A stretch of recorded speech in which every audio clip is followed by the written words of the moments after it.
Good evening and a very warm welcome to the KDF Weekly Bulletin, your trusted source for weekly updates on defense activities, from operational highlights to the latest developments at the Ministry of Defense. I'm your host, Sergeant Kasim Ali, and here are our top stories tonight. Chief of the Defense Forces presides over the performance contract signing at Defense Headquarters, Nairobi. Defense and Medical Services Principal Secretaries inspect key projects in Narok and Siaya. Kenya Defense Forces Medical Camp benefits locals in Laikipia. Ministry of Defense partners with KUSLO and ICG to boost civilian workforce. And in sports, Ulinzi Sharks clinched 2025 Handball Super Cup.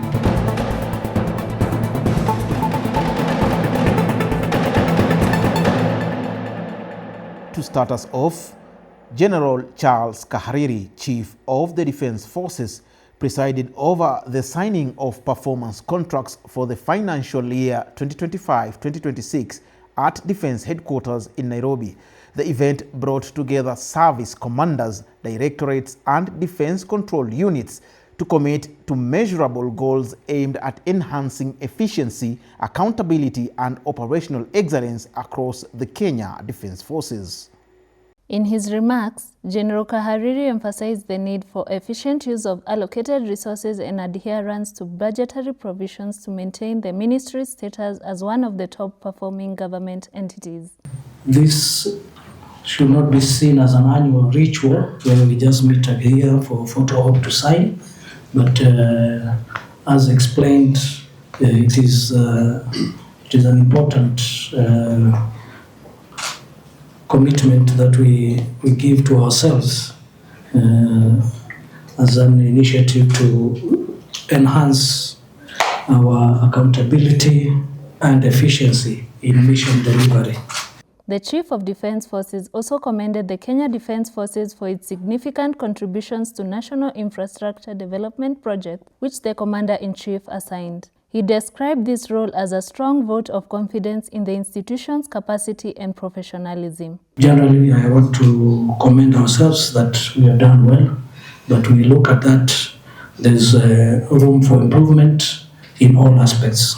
General Kahariri thanked all those involved in the coordination and implementation of these national projects, while noting that internal Kenya Defense Forces infrastructure initiatives also remain a priority. In his closing remarks, the Chief of Defense Forces lauded the commanders for their leadership and dedication, encouraging them to continue striving for excellence in every aspect of their service. Performance contracts serve as strategic roadmaps that help the Ministry of Defense and Kenya Defense Forces fulfill both their mandates. Still on, General Charles Kahariri, Chief of the Defense Forces, hosted Major General Teshome Anago, Chairperson of the Ceasefire and Transitional Security Arrangements Monitoring and Verification Mechanism at Defense Headquarters, Nairobi. Their discussions focused on key priorities for the Ceasefire and Transitional Security Arrangements Monitoring and Verification Mechanism operations to sustain progress in the peace process under the revitalized agreement on the resolution of the conflict in South Sudan. Take a look. The Chief of Defense Forces reaffirmed Kenya's steadfast support for ceasefire and transition security arrangements, monitoring and verification mechanisms mission, and the broader goals of regional stability. He emphasized Kenya's readiness to continue providing personnel, expertise, and logistical support. Major General Teshome thanked Kenya for its leadership in peacekeeping and mediation, updating the team on ceasefire and transition security arrangements monitoring, verification mechanisms achievements, and challenges in monitoring ceasefire compliance. Moving on, Dr. Patrick Mariru, Principal Secretary for Defense, and Dr. Auma Oluga, Principal Secretary for Medical Services, jointly inspected ongoing infrastructure projects in Narok and Siaya counties, where the Kenya Defense Forces is playing a key implementation role. Patrick Olentutu, Governor Narok County, received the principal secretaries at the upcoming Narok Level 5 Hospital, a 500-bed facility under the supervision of the Kenya Defense Forces. They also announced the planned construction of a Level 4 hospital in Sogo. In Siaya County, they visited Jaramogi Oginga Odinga Stadium, which Kenya Defence Forces will upgrade to a multi-sport complex, and the Siaya County Referral Hospital, soon to be expanded into a 500-bed referral center. Brigadier Titus Sokobe, Chief of Special Projects, accompanied the team alongside other senior government officials. The Ministry of Defense, in partnership with the Kenya United States Liaison Office and the Institute for Security Governance, held a 5-day integrated defense workforce development workshop at Defense Headquarters here in Nairobi. The training targeted senior Ministry of Defense civilian staff and focused on change of management and the implementation of the Defense Civilian Staff Policy. Mr. Ian Wexler, Institute for Security Governance Director, led the workshop, praising Kenya's commitment to empowering its civilian defense workforce. Mr. Isaac Masinde, Defense Secretary for Administration, officially opened and closed the session, emphasizing the importance of strategic partnerships in institutional transformation. At the Defense Headquarters in Nairobi, Mr. Isaac Masinde, Defense Secretary for Administration, chaired a high-level consultative meeting between Ministry of Defense heads of departments and a team from the Public Service Commission led by Deputy Commission Secretary for Legal Services, Ms. Jacqueline Manani. The engagement held on behalf of the Defense Principal Secretary, Dr. Patrick Mariru, forms part of ongoing stakeholder consultations aimed at finalizing the integrated defense civilian staff management policy. The policy seeks to enhance efficiency in service delivery by civilian staff, whose role remains vital in supporting the Kenya Defence Forces mandate of safeguarding the country's sovereignty. Both teams review the draft policy documents and explored proposed amendments, marking an important step towards developing a robust and fit-for-purpose framework. The Ministry of Defense and the Public Service Commission affirm their joint commitment to a streamlined, capable, and empowered civilian workforce within the defense sector. In other news, the Kenya Defence Forces joined hands with the Kenya Scouts Association for the closing ceremony of the 2025 National Scouts Competitions and Educational Camp held at Roaland Camp in Nairobi. Brigadier Elijah Gatere represented the Chief of the Defence Forces, who also serves as the patron of Scouts within Kenya Defence Forces. The 4-day camp brought together over 8,000 scouts from across the country, including participants from Kenya Defence Forces-sponsored schools in Embakasi, Isiolo, Moi Barracks, and Moi Air Base. Camp activities included competitions and training sessions on leadership, innovation, environmental conservation, and community service, all aimed at equipping scouts with lifelong values. On to operational matters. In Somalia, His Excellency Ambassador El Haji Ibrahim Dien, the newly appointed Special Representative Chairperson of the African Union Commission for Somalia and head of the African Union Support and Stabilization Mission in Somalia, AUSOM, visited Sector 2 headquarters at the Kismayo New Airport main operating base. Ambassador Dien's maiden visit to AUSOM, Kenya Defence Forces troops, included an inspection of a guard of honor, followed by operational briefings and engagement with mission partners.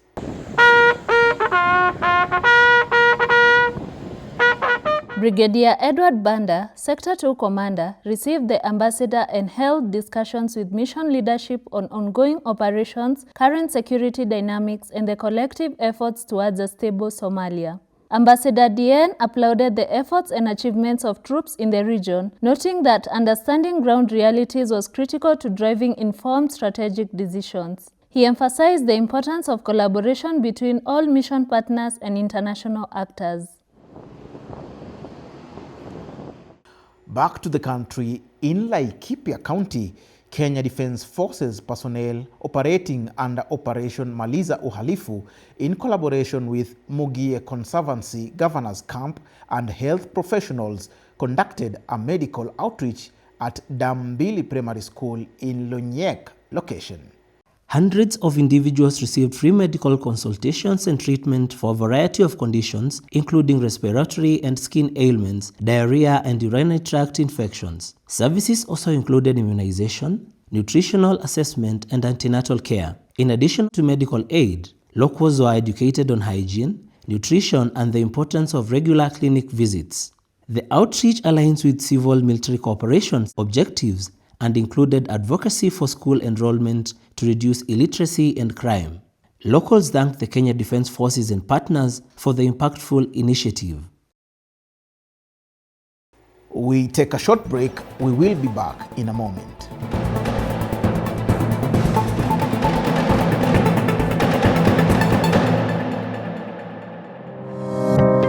From the vast grazing fields to your plate, Kenya Meat Commission is your trusted source for premium quality meat products.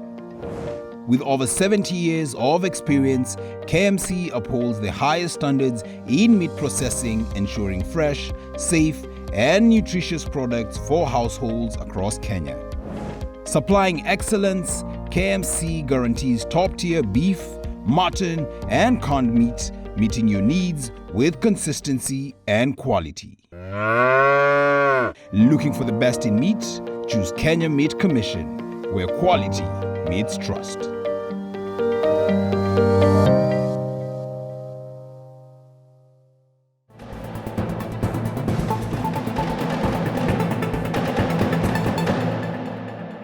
Welcome back.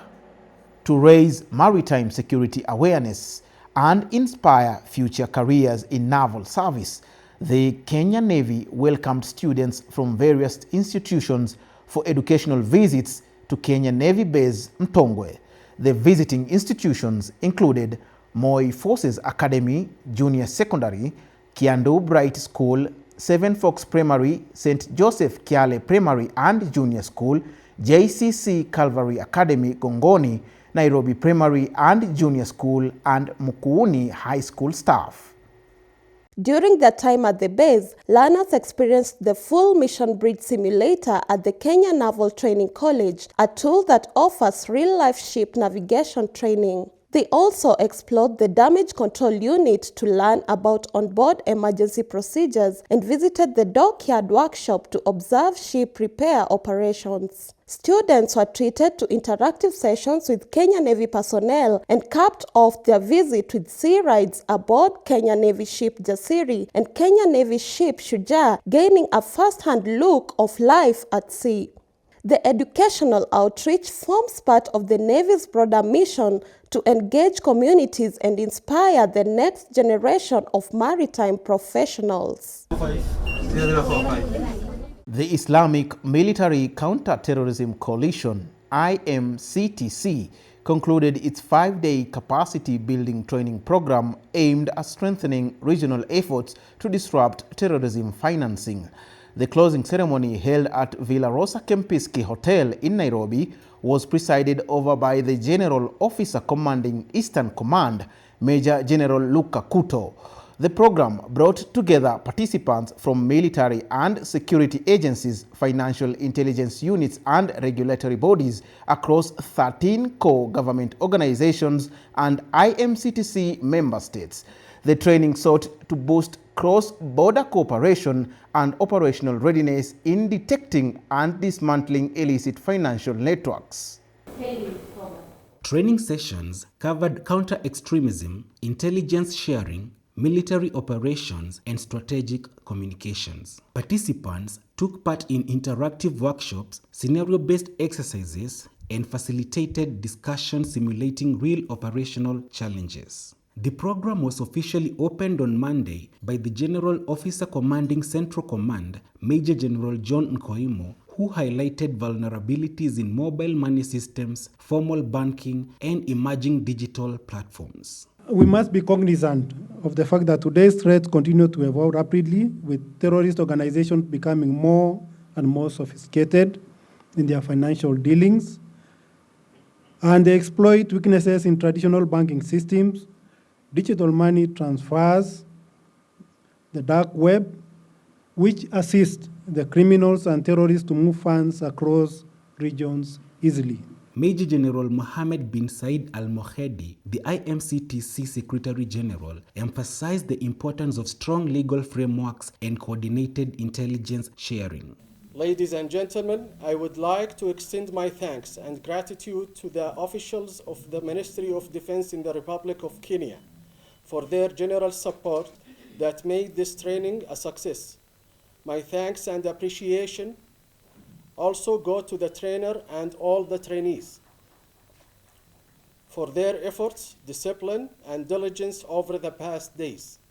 Major General Kuto praised the participants for their professionalism and teamwork, stressing that such training improves joint capabilities and regional security. I know Saudi Arabia are doing us a great job. Other partners, of course, they have been doing us a great job. But whatever knowledge that you've acquired from this team today, you must also bring change in your own ministries and in your own departments. Because learning can only be seen to have taken place when you bring change in your own departments. Mr. Hatim Al-Khatib, manager of operations at the coalition, thanked Kenya for hosting the program and said that joint training strengthens cooperation between member states. Certificates were presented to all participants, followed by a token exchange signifying continued partnership in countering terrorism.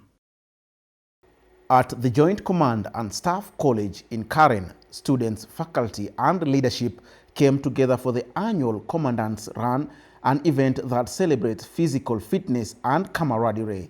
The 2025-2026 Course 41 Commandant's Run was flagged off by Major General Eric Kinuthia, the Commandant of the college, who also took part in the run alongside Deputy Commandant and Chief Instructor Brigadier David Chisire and the Director of the Eastern Africa Standby Force, Brigadier Retired Paul Njema. The spirited event is a key highlight on the Joint Command and Staff College sporting calendar and provides a valuable break from the rigorous academic environment while promoting teamwork, discipline, and wellness. Following the race, winners were awarded across different categories, and the Commandant encouraged all participants to maintain peak physical readiness as part of their holistic development.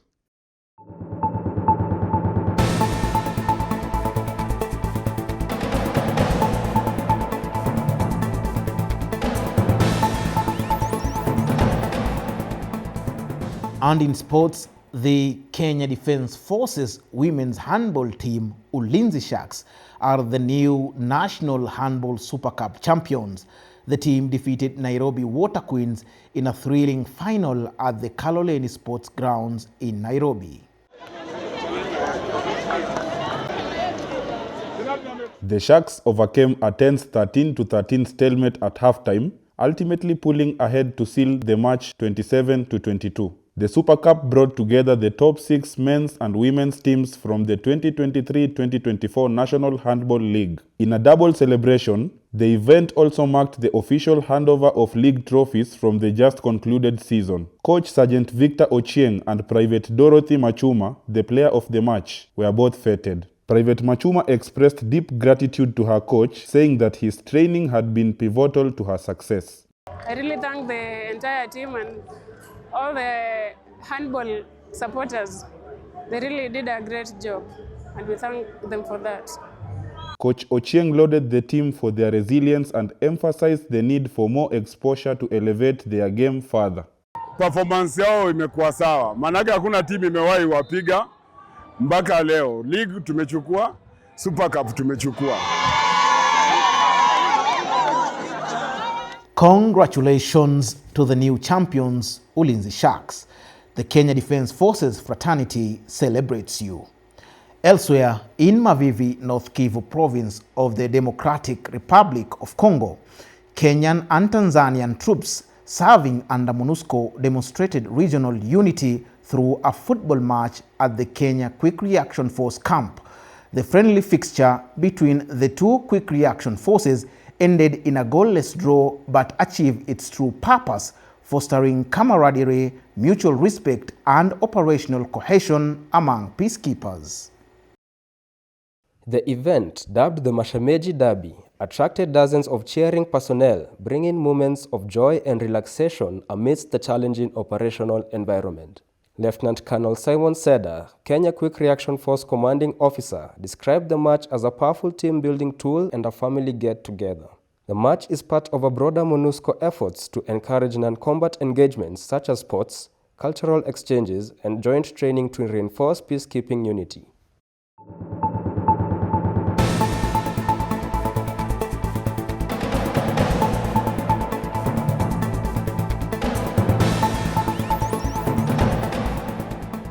And that's it for this week. We thank you for spending your time with us and look forward to your lively engagement through our official social media platforms. Join us again next week for another edition of the KDF Weekly Bulletin. I have been your host, Sergeant Kasim Ali. Goodbye and be blessed.